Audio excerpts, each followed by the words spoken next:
Bonjour, Eric Gibaud, ericgibaud.com et aujourd'hui grâce à Olympus Ibérique, je vais te présenter le Olympus OMD EM5 Mark III accompagné du zoom 12-45 mm f4 Pro.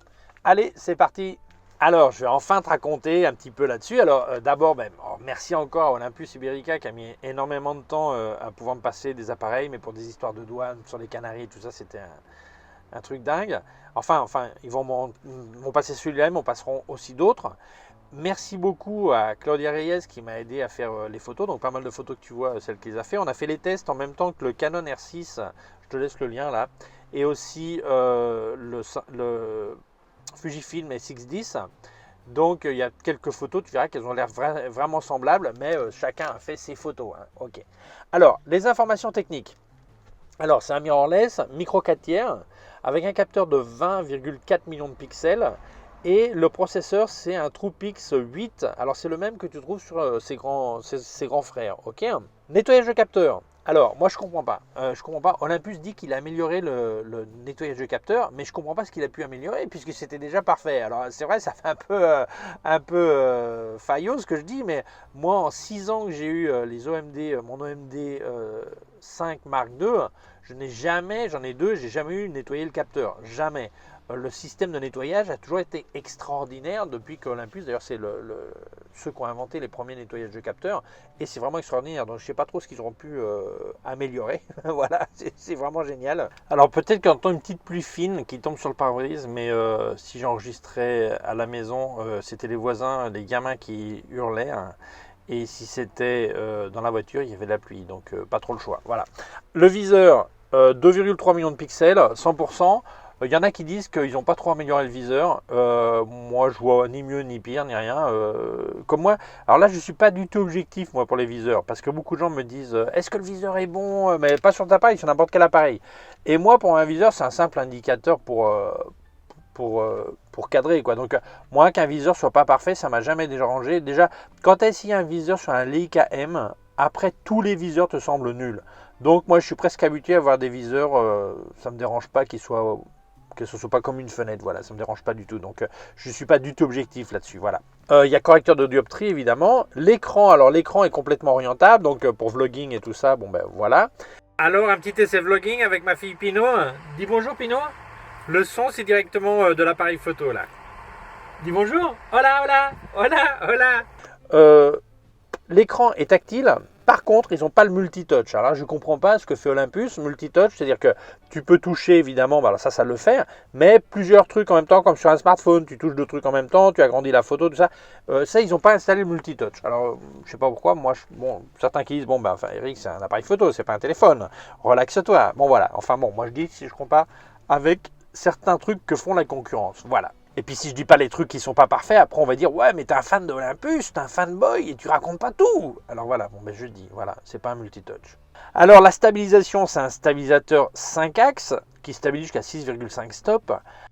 Alors essai stabilisateur à main levée avec l'appareil photo à la hauteur de la ceinture en marchant doucement.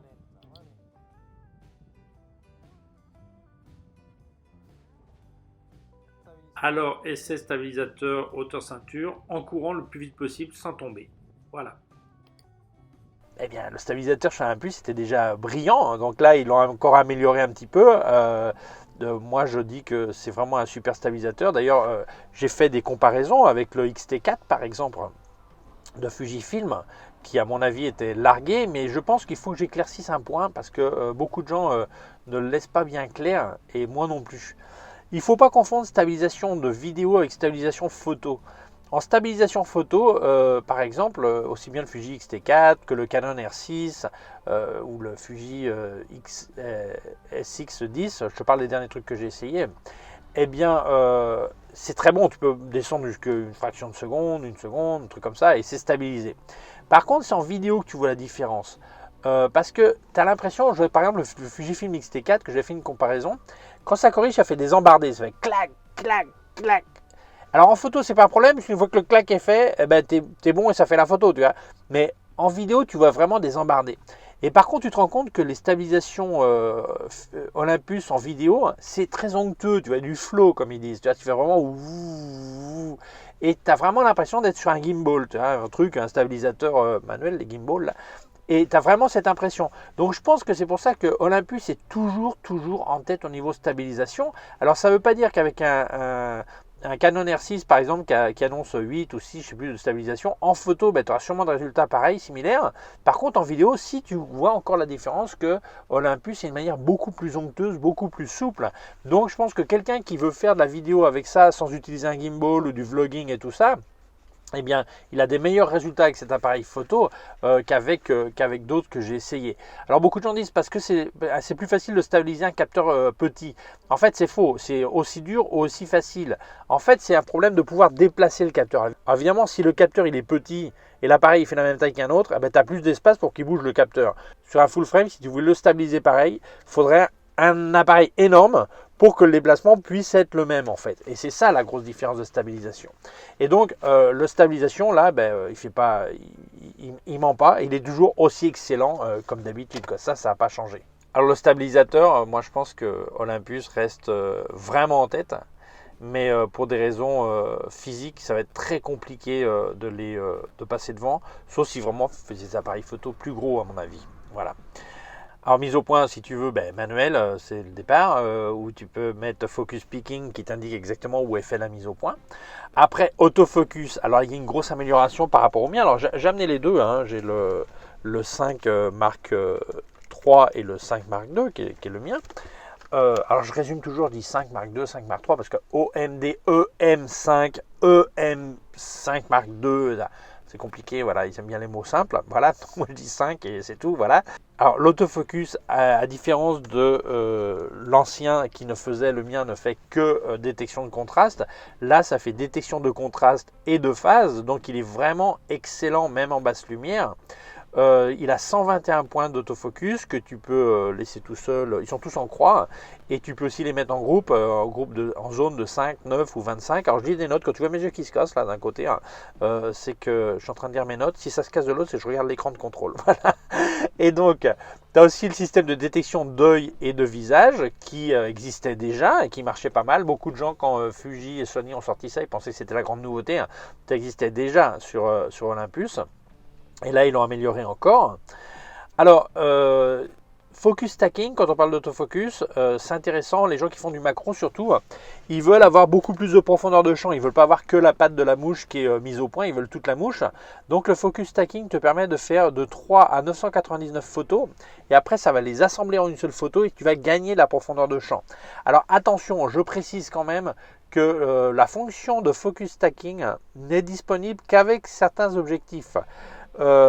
Pourquoi ? Parce qu'il faut que l'appareil gère le changement de point de mise au point. Voilà, point de mise au point, ça fait un peu redondant, mais voilà, voilà, pléonasme, voilà.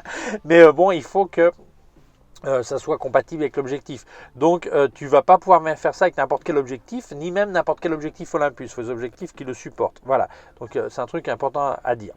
Après le bracketing d'expo, bracketing d'ISO, bracketing HDR, bracketing de profil. Compensation, plus 5, moins 5 EV. Alors je te passe des photos au fait, hein, les photos que beaucoup, c'est Claudia Reyes qui les a fait, d'autres c'est moi, donc voilà, c'est un peu mélangé, voilà, ok. Exposition multiple, alors c'est un truc que j'ai jamais aimé, mais enfin il y a des gens qui adorent, surtout ceux de l'époque argentique, ils aiment bien faire plusieurs photos sur une, tu fais une photo de ça, puis après une photo de l'autre, puis après tu les deux ensemble, ça permet de te faire de la multi-exposition, voilà, tu n'as pas besoin d'aller sur l'ordinateur pour le faire. Tu as des filtres artistiques, chose que j'utilise jamais, mais beaucoup de gens aiment parce qu'ils aiment avoir les trucs tout faits, sans avoir passé sur un ordinateur pour donner des effets, donc voilà, ça existe aussi. Hein. Les ISO, alors les ISO c'est important parce que les gens ils ont toujours des grosses peurs sur les ISO, sur les micro 4 tiers en pensant que ça va pas marcher et tout ça. Donc je te passe des photos depuis 200 jusqu'à 25 600 ISO. Eh bien moi je dirais que les ISO ils ont amélioré, hein, mais ils ont amélioré quelque chose dont moi j'ai pas vraiment besoin. En fait, je pense que maintenant jusqu'à 3200 ISO c'est utilisable. À partir de là, bon, ça devient vraiment un peu une pizza plus qu'une photo, parce que le bruit augmente rapidement. Mais beaucoup de gens ne comprennent pas ça. Qu'en micro 4 tiers, en fait, surtout sur Olympus avec stabilisation qu'il y a, tu ne montes jamais autant les ISO que sur d'autres appareils, parce qu'en fait tu peux descendre énormément la vitesse. Donc l'exception, ça serait laquelle? Ça serait si tu fais la photo d'action dans un endroit avec peu de lumière, et là tu n'as pas le choix, il faut absolument que tu descendes tu peux pas descendre la vitesse, donc il faut que tu montes les ISO. Donc là, ça peut être un problème. Mais pour 99% des mortels, par exemple, tu vas faire une photo dans un musée où tu n'as pas le droit de mettre le flash. Comme tu peux faire une photo sans problème à main levée d'une seconde, elle ne va pas être bougée. Eh bien, tu n'as pas besoin de monter les ISO. Tu vois. Donc c'est pour ça que l'histoire des ISO sur le micro 4 tiers, c'est très relatif. Et beaucoup de gens qui les critiquent, c'est qu'en fait, ils utilisent l'appareil comme si c'était un APS-C ou un full frame. Et dès qu'ils ont un doute de manque de lumière, ils montent tout de suite les ISO. Et en fait, sur un Olympus et un micro 4 tiers en général, tu n'as pas besoin de le faire. Alors moi, je pense que donc jusqu'à 3200 ISO, c'est acceptable. Voilà, c'est utilisable. Vitesse, eh bien, ça va depuis 60 secondes jusqu'à 1/8 millième de seconde. Après, si tu le passes en obturateur électronique, tu vas jusqu'à 1/32 millième de seconde. Et tu as aussi le bulbe de 30 minutes. Donc, du classique. Alors, je suis content parce que c'est un milieu de gamme. Donc, en fait, quand tu regardes dans la gamme Olympus, et ça va quand même jusqu'à 1/8 millième de seconde. Ce qui fait que pour beaucoup de gens, c'est un appareil photo très, très, très intéressant parce qu'il a vraiment des fonctions intéressantes qu'on trouve normalement sur des gammes supérieures. C'est pour ça, d'ailleurs, moi, j'ai choisi cette gamme et j'en suis vraiment ravi. Voilà. Autre point, Super Olympus. Alors maintenant, il y en a d'autres qui le font, puisque Sony, par exemple, sur son A7 R4, a rajouté la très haute résolution. Mais là aussi, ça fait déjà, sur celui que j'ai qui a 6 ans, il le faisait déjà, ou 5 ans, il le faisait déjà.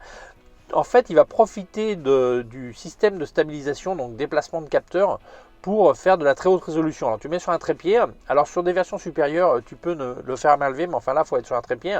Et il va faire 8 photos en déplaçant le capteur d'1,5 pixel, et après il va assembler pour avoir une très haute résolution. Donc ça te donne un JPEG de 50 millions de pixels ou un RAW de 80 millions de pixels. Donc je pense que celui qui a besoin de très haute résolution de temps en temps, ça peut être utile. Mais attention, comme ça fait 8 photos qui se déplacent, il faut que ça soit un sujet fixe. Alors évidemment sur trépied, mais il faut surtout que le sujet soit fixe. Parce que si c'est un paysage et il y a des arbres qui bougent, quand il va assembler, les feuilles elles auront bougé s'il y a du vent. Tu vois. Mais enfin, en général, la très haute résolution, on en a besoin pour des produits, de l'architecture, des trucs comme ça. Tu vois. Donc moi je pense que c'est vraiment un atout énorme qui fait qu'avec 20 millions de pixels natifs, même moi sur le mien avec 16 ça allait, alors 20 tu vas nickel, eh bien quand tu as besoin, tu peux avoir jusqu'à 80 millions de pixels en RAW. Donc c'est vraiment super. La rafale native, elle a 10 images secondes, donc ça fait peu, enfin c'est pas mal. Mais après, tu as en obturation électronique jusqu'à 30 images secondes. Donc 30 images secondes, ça laisse voir. Et en plus, tu as le Pro Capture. Alors le Pro Capture, c'est une fonction extraordinaire pour ceux qui font la photo d'action. Tu as ton appareil photo, tu vois là. Alors, j'ai pas de maladie de main, c'est simplement comme il y a du soleil un peu devant, quand je mets les mains en avant, elles deviennent plus blanches. Voilà. Je préfère raconter pourquoi, parce que l'autre jour, quelqu'un m'a dit tiens, t'as un truc sur la peau. Oui, une surexposition, ça s'appelle. Alors, je suis allé chez un dermatologue, il a cherché dans son bouquin surexposition de la peau. Non, il n'y avait pas. Alors, j'en reviens. Tu as une fonction, c'est le Pro Capture. Quand tu appuies à mi-gaz sur le déclencheur, il commence à faire des photos en rafale. Et quand tu appuies définitivement, il continue la rafale. Alors ça, c'est super parce qu'en photo d'action, imagine, tu as le gamin qui arrive en courant derrière le ballon et puis tu ne sais pas s'il va mettre le but. Tu appuies, il commence déjà à faire les photos, il va garder les 14 dernières images. Enfin, tu peux configurer entre 0 et 14 dernières images avant que tu appuies déclencher réellement. Et après, continue la rafale et après, tu peux régler qu'il fasse de 1 à 99 photos au total. Tu vois. Donc, c'est vraiment impossible de louper ou le saut du tigre ou le martin pêcheur qui va plonger, trucs comme ça. Donc, pour ceux qui font la photo d'action, c'est vraiment un truc extraordinaire. Alors, celui-là, il fait 30 images secondes et son grand frère, ou son frère et grand frère, le OMD 1 Mark II et Mark III et le 1X, eux font 60 images secondes. Alors je ne sais pas si tu imagines. Donc, mais déjà 30 images secondes, bon, on voit venir quand même. Donc si tu fais de la photo d'action, ça c'est vraiment une fonction extraordinaire qu'il n'y avait pas sur le mien et qui existe sur celui-ci. Donc c'est super. Après, tu as des corrections d'optique. Alors, correction de perspective. Donc, pour ceux qui font de l'architecture, eh bien, tu as l'option de corriger les perspectives avant de faire la photo. Tu as aussi des corrections d'œil de fisheye, c'est l'œil de poisson comme on dit. Si tu as un objectif œil de poisson, fisheye, eh bien, il va te faire une correction aussi. Alors le flash, comme cette gamme, la 5 et la 1 et la 1X, il n'y a pas de flash intégré. Par contre, Olympus te donne un petit flash qui vient avec.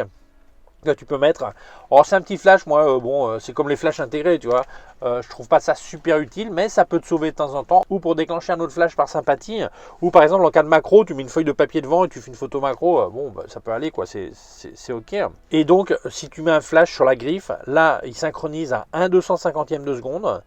Ce qui est très bien, c'est ce que je veux, c'est ce que je réclame sur d'autres. Et après, il fait de la haute synchronisation jusqu'à 1/8 de seconde. Donc, tu peux vraiment utiliser toute ta plage de vitesse pour synchroniser ton flash. Donc, c'est vraiment super. Le format RAW, eh bien, c'est un 12 bits. Alors, beaucoup de gens disent, ouais, 12 bits, c'est pas beaucoup. Alors, c'est vrai, les APS-C et les full frame sont en 14 bits. Donc, il y aura moins de profondeur de couleur et tout ça. Est-ce que c'est un problème? Les 3/4 des gens qui voient mes photos, 3/4, non, 100% des gens qui voient mes photos ne m'ont jamais dit, oh, il y a un petit peu un manque de profondeur de couleur, je crois. J'ai jamais entendu ça. Donc, en fait, moi, je pense que le choix de Olympus, d'ailleurs, c'est ce qu'Olympus m'avait expliqué, monsieur Olympus, enfin, quelqu'un chez Olympus m'avait expliqué que le choix de faire du 12 bits, c'est qu'en fait le concept du 4 tiers, c'est faire petit, mais dans tous les sens. C'est-à-dire qu'un fichier 12 bits est bien plus petit qu'un fichier 14 bits, alors 16 bits je ne raconte même pas. Donc celui qui veut manipuler des petits fichiers, des trucs comme ça, c'est quand même bien mieux d'avoir du 12 bits que du 14 bits. Alors c'est vrai que tu as un petit sacrifice au niveau de la profondeur de couleur qui existe, mais que tout le monde ne voit pas à l'œil nu de toute façon, hein, ok. Donc mais que tu le saches, c'est du 12 bits. En vidéo, alors là en vidéo, ils ont amélioré énormément par rapport à ce que j'avais, puisqu'ils ont rajouté le 4K. Alors il y a plusieurs 4K là-dedans, il y a le C4K, le 4K de cinéma à 24 images secondes, qui a un format super large, qui est 4096 pixels de large sur 2160 de haut. Après, tu as le 4K plus classique, alors en 3800, alors je lis mes notes, 3840 pixels de large sur 2160 de haut, qui va à 24, 25 et 30 images secondes. Et après, il y a le Full HD qui va à 24, 25, 30, 50 et 60 images secondes, plus un 120 images secondes. Alors 120 images secondes, le temps d'enregistrement est beaucoup plus court. Mais 120 et 100 images secondes est beaucoup plus court. Mais sinon, le temps normal maximum d'enregistrement en continu est de 29 minutes. Donc au bout de 29 minutes, il faut que tu appuies sur le bouton. Alors, c'est un problème pour certains et pour d'autres, non. Je ne sais pas pourquoi Olympus l'a laissé comme ça. Ok, ils ont laissé la limite qui est plus obligatoire au niveau fiscal. Car en fait, en Europe, c'est pour ça qu'ils le faisaient dans le monde entier, si ça durait plus de 30 minutes, tu avais un impôt supplémentaire comme caméra de vidéo, tu vois. Donc les gens limitaient, les fabricants limitaient à 29 minutes. Mais cet impôt n'existe plus, donc certains ont viré la limite. Donc ça dépend vraiment de ce que tu vas faire. Si tu vas laisser l'appareil photo enregistrer tout seul, ouais, ça peut être un problème, parce qu'à 29 minutes, il va s'arrêter. Par contre, si tu es à côté, rien ne t'empêche de rappuyer sur le bouton, ou avant que ça arrive, les 29 minutes, tu coupes, tu redémarres aussi sec, donc tu perds un quart de seconde maximum, tu vois. Donc bon, mais que tu le saches, voilà, parce que si je raconte pas tout, après on va me dire t'es un fanboy, tu vois, donc je le dis. Ça fait aussi du time-lapse. Ah, il y a aussi des filtres artistiques en vidéo. Alors normalement, les filtres artistiques c'est souvent en photo, ils les mettent aussi en vidéo. Il y a d'édition des RAW, alors tu as la possibilité, tu as une partie de l'appareil qui te permet d'éditer des RAW pour exporter ton JPEG. Donc celui qui veut faire en RAW, mais après il veut faire quelques petits trucs, l'éditer, le développer, pour après envoyer directement son JPEG de toute urgence quelque part, sans avoir eu le temps de passer par un ordinateur, il va pouvoir le faire. Il y a toujours les fonctions merveilleuses, il n'y a pas d'autre mot pour moi, merveilleuses du Live Composite. Il y a le Lifetime aussi. Alors Live Composite, je vais te raconter un petit peu. Imagine tu veux faire une photo de longue exposition et de 30 minutes par exemple. Voilà, le problème c'est que 30 minutes, ça dépend. Alors si c'est en plein jour, c'est un problème, il faut trouver un filtre qui te coupe vraiment la lumière. Si c'est de nuit, eh bien, tu risques d'avoir énormément de bruit, tu risques d'avoir du banding comme sur les Sony qui font que ça te fait des franges comme ça. Donc, et puis tu risques d'avoir aussi pas mal de bruit parce que le capteur il chauffe. Et en fait, Olympus a sorti un truc, le Live Composite, c'est un truc extraordinaire. Tu indiques, par exemple, tu veux faire une photo de 30 minutes. Tu dis, ouais, mais je ne veux pas être 30 minutes en train de faire la photo. Donc, ce que je vais faire, je vais mettre que ce sont des photos de 4 secondes, par exemple, ou 10 secondes, ou 20 secondes, qui vont s'enchaîner les unes derrière les autres. Et après, elles vont s'assembler et ça va conserver que ce qui a changé d'un côté entre chaque photo, tu vois. Donc une rivière, par exemple, si les rochers n'ont pas bougé, les rochers restent là, puis c'est la rivière qui a bougé. Les étoiles, c'est les étoiles la Terre aura tourné, donc on verra les étoiles bouger. et tout ça, ou en light painting par exemple, voilà. Donc c'est vraiment un truc qui est super, et en plus ça te permet de voir en temps réel sur l'écran comment se crée ta photo. Donc si tu pensais faire 30 minutes, rien ne t'empêche de couper au bout d'une minute si tu penses que tu as foutu un coup de pied dans le trépied puis tu t'en rends compte, ce qui n'arrive pas sur les autres systèmes, ou simplement tu vois, bon ben c'est bon, ce que j'ai obtenu c'est suffisant, j'arrête, tu coupes. Et donc c'est vraiment un truc qui est super, parce que tu le vois en temps réel. Et l'avantage aussi, quand tu fais une photo de très longue exposition de nuit par exemple, après ça te refait une photo dans le noir du même temps. Alors si tu fais une photo de 30 minutes, après ça te fait une photo dans le vide de 30 minutes pour éliminer les bruits de capteur, tu vois. Par contre là ça te fera aussi une photo supplémentaire, mais si tu avais fait des photos de 10 secondes, eh ben, ça te fera une photo de plus de 10 secondes. Donc si tu fais au total 30 minutes, tu feras 30 minutes et 10 secondes, pas 30 minutes plus 30 minutes. Donc tu le regardes comme tu veux, c'est toujours que de l'avantage. Le Live Composite c'est un truc extraordinaire. Donc bon ben, ça continue à être présent sur ces boîtiers évidemment.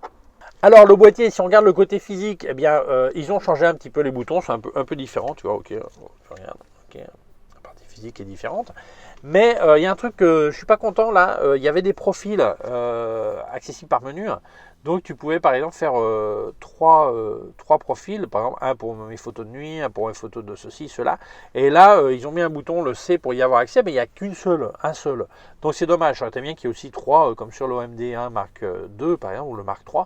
Ça aurait été cool que ça y soit. Les cartes mémoire, ben, il y a qu'un slot, qu'une rainure de carte mémoire. Alors c'est des HS1 et HS2. Wow, c'est dur à dire, hein. HS1 et HS2, c'est pour ça qu'on termine HS en fait. Donc tu peux mettre les deux, c'est compatible, mais il n'y a qu'une carte. Après, tu as une prise HDMI. Tu as une prise USB, mais ils ont mis une micro USB, c'est pas un USB-C, donc je trouve ça dommage qu'il n'y ait pas du USB-C comme on en trouve de plus en plus. Mais enfin bon, je pense que quand tout le monde aura du USB-C, ils inventeront un nouveau USB. Mais la bonne nouvelle quand même, c'est même si c'est du micro USB, tu peux charger l'appareil par là et en même temps l'utiliser si tu veux. Donc si tu es en train de faire de la vidéo et tu veux mettre un power pack, eh bien tu peux le faire. Donc ça c'est un plus, c'est pas un problème. Alors évidemment Wi-Fi et Bluetooth.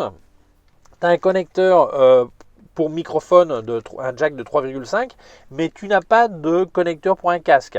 Si tu veux connecter casque, il faut que tu mettes le grip optionnel qui te permet de connecter un casque. Voilà, c'était pareil sur le modèle précédent. Enfin bon, c'est ce qu'il y a. Je dis ce qu'il y a. Voilà. Alors, déception pour moi, la batterie. Ils ont une batterie plus petite. Et alors là, je suis pas content. Parce que la batterie, suivant la norme SIPA, elle fait 310 photos. Elle dure 310 photos, hein. Donc c'est moins que ce que j'avais. Et en vidéo, ça fait entre 60 et 110 minutes suivant le format vidéo que tu es en train de faire. Alors pourquoi ils ont descendu la taille de la batterie? Pour une histoire de poids, pour une histoire de coût, pour une histoire de je sais pas. Donc c'est dommage. Mais petite parenthèse, alors faut être juste, hein, quand moi je critique les batteries des autres qui sont pas Olympus, je dis la norme SIPA qui est annoncée, donc faut être juste, faut annoncer la norme SIPA qui est annoncée par Olympus. Voilà.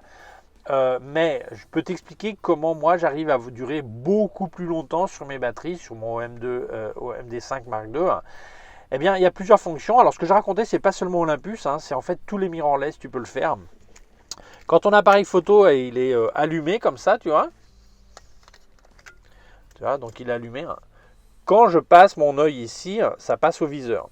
Beaucoup de gens, ils ont l'appareil photo qui est allumé, et puis autour du cou, et puis ils l'ont contre le corps.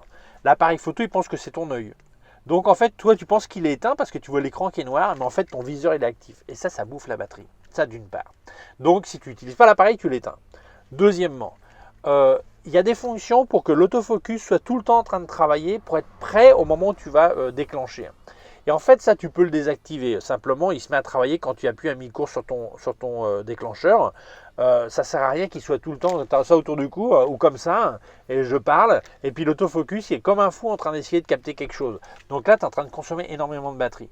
Donc là, déjà, en désactivant ces deux choses, tu multiplies pratiquement par 2 le nombre de photos que tu vas pouvoir faire. Donc voilà, c'est un conseil tout bête, mais c'est pas juste pour Olympus. Hein. En fait, c'est pour n'importe quel mirrorless, tu vas avoir le même effet. Voilà. Alors, une grosse inquiétude, voilà. Tu as les deux appareils là, et celui-là, il est tout métal, je touche, c'est métal, et celui-là, il est tout plastique. Et tant que je ne l'ai pas eu en main, eh ben moi, c'était un truc qui m'inquiétait un peu. Moi, je disais, c'est quand même dommage qu'il soit passé en plastique, parce que c'est moins solide et tout ça, et nan. Et je te garantis que c'est un genre de plastique qu'ils ont mis qui est tellement dur, que quand tu le touches, La seule différence que tu te rends compte vraiment, c'est que l'un est froid, le métal, et l'autre est à température de ton corps, tu vois. Donc c'est vraiment la différence que tu vas te rendre compte. Alors c'est vrai, il y en a certains, je dirais presque au singulier, tu vois, qui ont dit que le pied de trépied, la vis de trépied, en serrant ça avait cassé la base, tu vois. Et en fait, moi, j'ai trouvé un mec qui a eu ce problème. Et apparemment, c'est parce que il aurait trop serré. Et je pense qu'il aurait pris n'importe quel appareil photo. S'il avait serré comme un âne, serait sans doute cassé aussi. Donc, moi, j'ai pas vu de faiblesse à ce niveau-là. Mais j'ai pas utilisé pendant un an non plus, tu vois.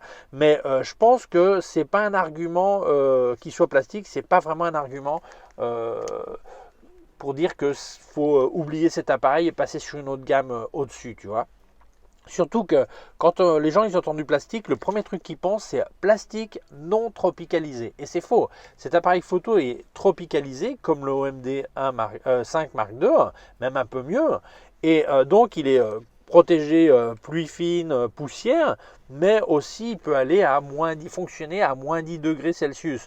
Donc si ce qui t'inquiétait c'était cette partie tropicalisation, protection, elle est aussi présente ici, même si le boîtier est en plastique. Donc vraiment pas que ça t'inquiète, tu vois. Alors pourquoi ils ont choisi le plastique? Ils ont choisi le plastique à mon avis pour une question de poids, une question de coût sûrement, parce que faire un appareil photo en bloc magnésium, ça revient beaucoup plus cher qu'un bloc plastique à mon avis. Mais enfin bon, je ne sais pas la raison exacte, mais à mon avis, je vois dans ce sens-là. Au niveau ergonomie, le grip est un peu plus profond, donc meilleure prise en main que sur le mien. Ils ont changé les boutons de place un petit peu, mais ils ont ajouté un bouton qui me semble très intéressant. Ils ont ajouté le bouton ISO dédié. Avant, il fallait par le truc de bascule et tout ça. Et qu'il y a un ISO dédié directement ici. Moi, ça me semble vraiment bien.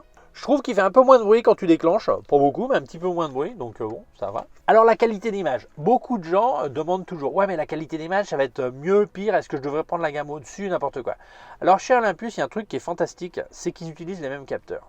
Quand c'était un capteur 16 millions de pixels, c'était le même sur tous. Quand c'était maintenant un 20 millions de pixels, c'est le même sur tous. Et tu vas te rendre compte que la qualité d'image est vraiment la même. Que tu prennes un OMD 1 Mark II ou un 1X ou celui-ci, tu as la même qualité d'image. Alors, qu'est-ce qui justifie en prendre plutôt un que l'autre? Simplement parce qu'il y a des fonctions supplémentaires, la vitesse de rafale, la performance de l'autofocus, trucs comme ça. Voilà, c'est ce qui peut intéresser l'un plutôt que l'autre. Mais au niveau qualité d'image, tu ne vas pas avoir une qualité d'image meilleure sur un appareil supérieur que celui-ci. Dans la gamme Olympus, je ne parle pas des concurrents, après chacun verra. Mais dans la marque Olympus, tu as la même qualité d'image. Donc ça, je trouve ça super. Voilà, parce que ça permet aux gens, par exemple, tu veux celui-là, tu as un OMD 1 Mark III en boîtier principal et tu veux un boîtier de secours, tu prends celui-là et tes clients, quand ils verront les photos, ou toi, quand tu vois tes photos, si tu es particulier, si tu n'es pas professionnel, eh bien, tu n'auras pas de différence de qualité d'image. Et je pense que ça, c'est très, très, très, très important. Alors, ils ont toujours, évidemment, les avis de haute lumière et basse lumière que j'adore sur l'Olympus. Là, tu vois, par exemple, là, tu vois, je vais faire par là. Tu vois que ça devient orange, là. Voilà, donc les oranges, là, c'est des avis de haute lumière. Et si je mets là, je ne sais pas si tu vas pouvoir du bleu foncé, je ne sais pas trop, ok, c'est des avis d'ombre bouchée. Et donc, ça te permet de configurer en temps réel, avant de faire la photo, savoir s'il est correctement exposé. Alors, beaucoup de gens ne savent pas trop comment configurer cette fonction. Je te laisse le lien de ce que j'avais fait expliquant comment le configurer. Alors, suivant l'Olympus que tu as, le menu peut avoir une petite légère différence, mais enfin bon, là, je pense qu'avec cette vidéo, tu trouveras. Voilà, donc je te laisse. Donc ça, ils ont évidemment laissé ça parce que c'était très important. Alors, le rang dynamique, je pense qu'ils ont amélioré quand même un stop de rang dynamique entre le précédent et celui-là. Alors, c'est pas un truc flagrant, mais je pense quand tu récupères les ombres, tu te rends compte. Je pense qu'il y a un rang de plus. Et au niveau des ISO, comme je disais avant, à mon avis, ils ont gagné un stop. Certains diraient même 2, tu vois. Donc, je pense que si tu as envie de monter les ISO, ça va mieux aller sur celui-là que sur le mien. Je pense que ça va être un peu meilleur aussi. Alors, maintenant, je vais te faire une petite parenthèse entre ces deux objectifs. Le 12-45 et le 12-40. F4, 2.8. Les deux sont pro. Alors, je voulais faire une vidéo séparée, mais je trouve qu'il y a tellement peu de différence que ça vaut pas le coup de faire une vidéo séparée. Alors c'est vrai, ça fait peut-être plus de visites, parce qu'il y a des gens qui croient que je fais des vidéos seulement pour les visites. Non, je fais des vidéos parce que je pense qu'elles seraient intéressantes ou pas. Et puis voilà. Est-ce qu'elles seraient intéressantes? Ben, pour certains sûrement, mais bon, je vais te laisser de toute façon un lien de Robin Wong, je te le laisse là, qui a fait une comparaison complète, tu vois. Alors la différence, c'est que si tu regardes mon 1240, alors la taille d'abord.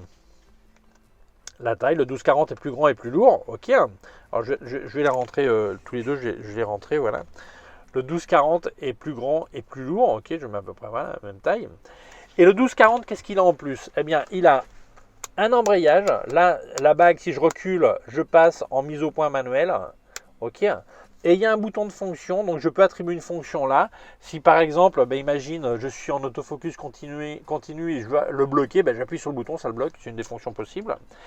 Par contre, sur le 1245, il n'y a pas cette bague d'embrayage pour passer en manuel automatiquement, ni le bouton de fonction. Voilà. Alors ça, c'est au niveau physique. Et il est surtout plus léger et plus petit.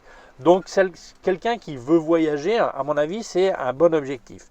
Maintenant, si on parle de la qualité optique, et là, c'est là que je t'inviterai, après avoir terminé de voir ma vidéo, hein, d'aller voir Robin Wong qui compare. Eh bien, le 1245, alors il a fait les comparaisons à f4 pour que les deux partent sur un pied d'égalité. À f4, à 12 mm, c'est-à-dire le plus grand angle, le 1245 est un petit peu plus net et un petit peu plus de contraste. Par contre, à 40 mm, donc l'autre extrême, eh bien, c'est le 1240 qui gagne. Dans les coins, de toute façon, à grand angle, le 1240 était meilleur, était un peu plus net, mais je parle au centre. Voilà. Donc, dans l'ensemble, je pense qu'il y a très peu de différence optique. Donc, je pense que quelqu'un qui a déjà un 1240, ça n'a vraiment aucun sens d'acheter le 1245, parce qu'il y a déjà un truc vraiment pareil, quoi. Sauf si c'est pour des raisons de poids et de volume. Par contre, quelqu'un qui n'a rien, et qui dit qu'est-ce que je prends, le 1245 ou le 1240? Eh bien moi je pense que si c'est pour du voyage, il veut partir léger, moi je prendrais le 1245 et je complémenterai avec une focale fixe, je sais pas moi, un 17 1.8 ou un 25 1.8 ou un 45 1.8, suivant pourquoi c'est faire, ok. Donc dans certaines situations, il voudrait vraiment plus de luminosité, il veut pas monter les ISO ni descendre la vitesse, ben, ça peut être bien.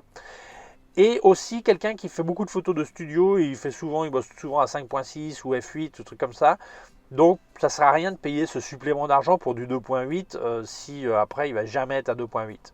En ce qui me concerne, moi je préfère le 1240 2.8 parce que cet extra de 2.8 à f4 ça m'intéresse plus. Alors je ne parle pas non plus aussi de la profondeur de champ et tout ça parce que bon, je pense que quelqu'un qui est vraiment un fada de la profondeur de champ extrêmement courte, où il achètera un 1.2, où il ne sera pas sur du micro 4 tiers. Voilà, donc bon, ça me semble sans importance. Voilà. Alors les deux objectifs sont tropicalisés et aussi descendent jusqu'à moins 10 degrés aussi, comme le boîtier. Voilà, c'est un objectif très recommandable à mon avis, avec ses limites de l'embrayage de mise au point manuel et le moteur fonction, mais enfin je pense que c'est pas forcément un problème pour beaucoup de gens de toute façon. Voilà. Et bien voilà, donc cet appareil photo, pour qui est-il? Et bien en fait, si tu te rends compte, c'est un mini OMD1 EM1 Mark II, parce qu'il a plein de fonctions qui étaient sur le Mark II. Alors le Mark III est sorti depuis, le 1 Mark III. Mais donc, celui qui hésite entre un 5 Mark III et un 1 Mark II, la question est la suivante. Si tu as besoin de quelque chose de petit, eh bien sans aucun doute celui-ci. Si tu as besoin de double carte mémoire, ben, le OMD1 Mark II. Si tu as besoin d'une rafale à 60 images secondes, ben, le OMD1 Mark II, ça c'est clair. Mais je pense que cet appareil, longtemps, jusqu'à l'avoir en main, j'hésitais vraiment si c'était pas mieux d'avoir un 1 Mark II plutôt que celui-ci. Et maintenant que je l'ai en main, je dis, eh bien, je pense que celui qui voyage ou veut faire du vlogging et tout ça, ça c'est beaucoup plus, le volume, la taille, c'est beaucoup plus intéressant à mon avis. Et la solidité me semble largement suffisante, tu vois, vraiment ok aussi. Donc je pense que c'est un appareil à recommander sans aucun doute. Alors, il y a des gens qui me diront, si tu le compares avec un Fuji SX10, eh bien moi je pense que le Fuji a un aspect métal beaucoup plus costaud, mais ça ne veut pas dire qu'il soit plus solide, mais il a un aspect plus costaud. Mais après, la stabilisation, c'est pas forcément un plus parce qu'elle est quand même en arrière sur le Fuji. Donc voilà, moi je pense que est-ce qu'on peut le comparer tout ça? C'est toujours très difficile de comparer des appareils photo, mais je pense que cet appareil photo est recommandable absolument sans modération. C'est-à-dire que moi, si j'hésitais entre si je remplaçais mon appareil, là, il y a quelques mois, j'aurais eu aucun doute que je serais allé sur un 1 Mark II. Là, j'aurais des gros doutes, quoi. Donc, si je voulais vraiment une différence, j'irais à prix égal, j'irais là-dessus ou directement sur un 1 Mark III peut-être, tu vois. Donc, je sais pas, quoi. Mais bon, sans aucun doute, cet appareil photo, si tu l'essayes, tu devrais en être ravi avec les avantages et les inconvénients de chaque format et chaque type d'appareil. Voilà. Ok, eh bien merci beaucoup Claudia Reyes de m'avoir aidé avec les photos. Merci beaucoup à Olympus Iberica de m'avoir passé l'appareil photo. Merci à toi d'avoir vu la vidéo. Si tu penses que ça peut intéresser d'autres personnes, je t'invite à la partager sur les réseaux sociaux. Si tu ne l'as pas encore fait, je t'invite à t'abonner à ma chaîne YouTube. Il y a un petit bouton par là et une clochette. Si tu appuies sur la clochette, tu recevras un avis quand je monte une nouvelle vidéo. Mon site web ericgibaud.com/fr pour la version en français. Mes cours de photographie en vidéo ericgibaud.com/fr/cours en ligne. Si tu as une quelconque question, tu peux laisser un commentaire dessous. Je te laisse aussi des liens vers d'autres sections de ma chaîne YouTube et aussi des liens vers mon matériel sur Amazon. Prends soin de toi et à très bientôt. Ciao.